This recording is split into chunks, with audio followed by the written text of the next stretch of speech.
নমস্কার অডিয়েন্স, আমি পূজা। গত সোমবার আপনারা শুনেছিলেন পঞ্চম খণ্ডের তৃতীয় পরিচ্ছেদ। আজকে শুনবেন চতুর্থ পরিচ্ছেদ, দলনী কী করিল। পুরোটা শুনবেন, কেমন লাগলো জানাবেন। ভালো লাগলে সাবস্ক্রাইব করুন আমার YouTube channel little Prince Binu. শুরু হচ্ছে দলনী কী করিল। মহাকায় পুরুষ নিঃশব্দে দলনীর পাশে আসিয়া বসিল।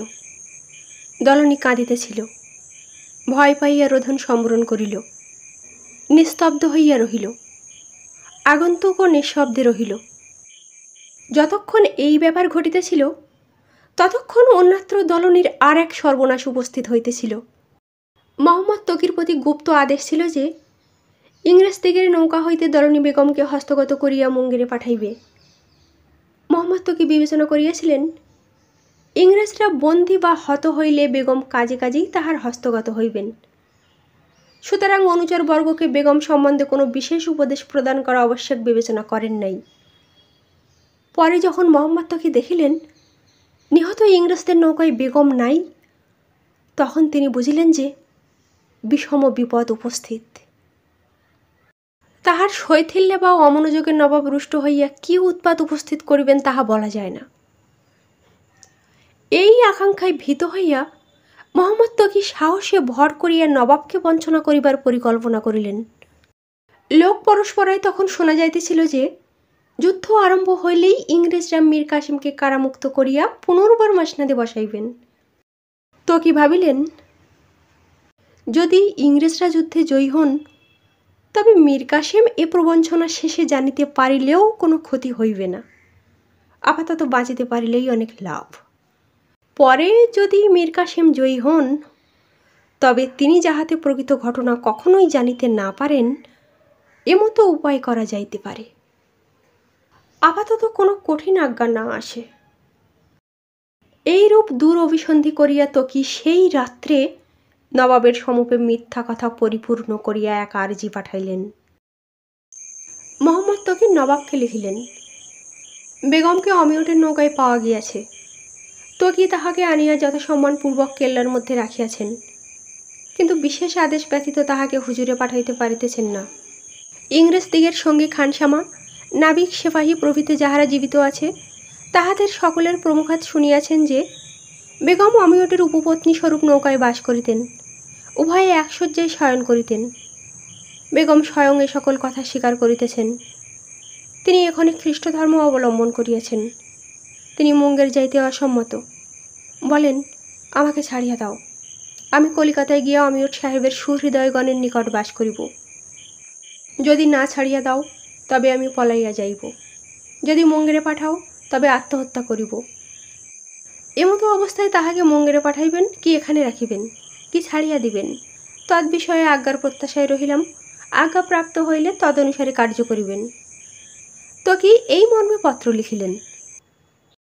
অর্শরোহী দূত সেই রাত্রেই এই পত্র লইয়া মুঙ্গেরে যাত্রা করিল। কেহ কেহ বলে, দূরবর্তী ও অজ্ঞাত অমঙ্গলের ঘটনাও আমাদিগের মন জানিতে পারে। একথা যে সত্য এমতো নহে, কিন্তু যে মুহূর্তে মুর্শিদাবাদ হইতে অর্শরোহী দূত দলনী বিষয়ক পত্র লইয়া মুঙ্গেরে যাত্রা করিল, ঠিক সেই মুহূর্তে দলনীর শরীর রোমাঞ্চিত হইল। সেই মুহূর্তে তাহার পার্শ্ববর্তী বলিষ্ঠ পুরুষ প্রথম কথা কহিল। তাহার কণ্ঠস্বরেই হোক, অমঙ্গল সূচনায় হোক, যাহাতেই হোক, সেই মুহূর্তে দলনীর শরীর কণ্ঠিত হইল। পার্শ্ববর্তী পুরুষ বলিল, তোমায় চিনি, তুমি দলনী বেগম। দলনী শিহরিল। পার্শ্বস্থ পুরুষ পুনরূপী কহিল, জানি, তুমি এই বিজন স্থানে দুরাত্মা কর্তৃক পরিত্যক্ত হইয়াছ। দলনীর চক্ষের প্রবাহ আবার ছুটিল। আগন্তুক কহিল, এখনে তুমি কোথায় যাইবে?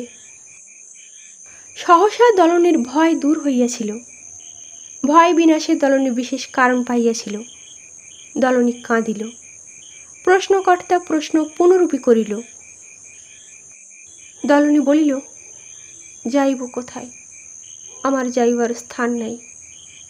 এক যাইবার স্থান আছে, কিন্তু সে অনেক দূর। কে আমাকে সেখানে লইয়া যাইবে? আগন্তুক বলিলেন, তুমি নবাবের নিকটে যাইবার বাসনা পরিত্যাগ করো। দলনী কুণ্ঠিত বিস্মিত হইয়া বলিল, কেন? অমঙ্গল ঘটিবে, বলিল আগন্তুক। দলনী শিহরিল, বলিল, ঘটুক, সে বই আমার আর স্থান নাই। অন্যত্র মঙ্গল অপেক্ষা স্বামীর কাছে অমঙ্গলও ভালো। আগন্তুক বলিলেন, তবে ওঠো, আমি তোমাকে মুর্শিদাবাদে মোহাম্মদ তকির নিকট রাখিয়া আসি। মোহাম্মদ তকি তোমাকে মুঙ্গেরে পাঠাইয়া দিবেন।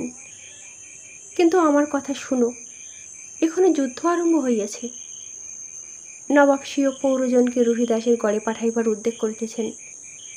তুমি সেখানে যাইও না।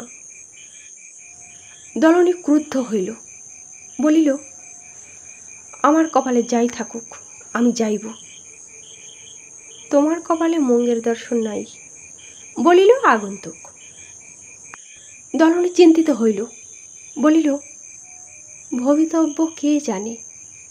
চলুন, আপনার সঙ্গে আমি মুর্শিদাবাদে যাইব। যতক্ষণ প্রাণ আছে নবাবকে দেখিবার আশা ছাড়িব না।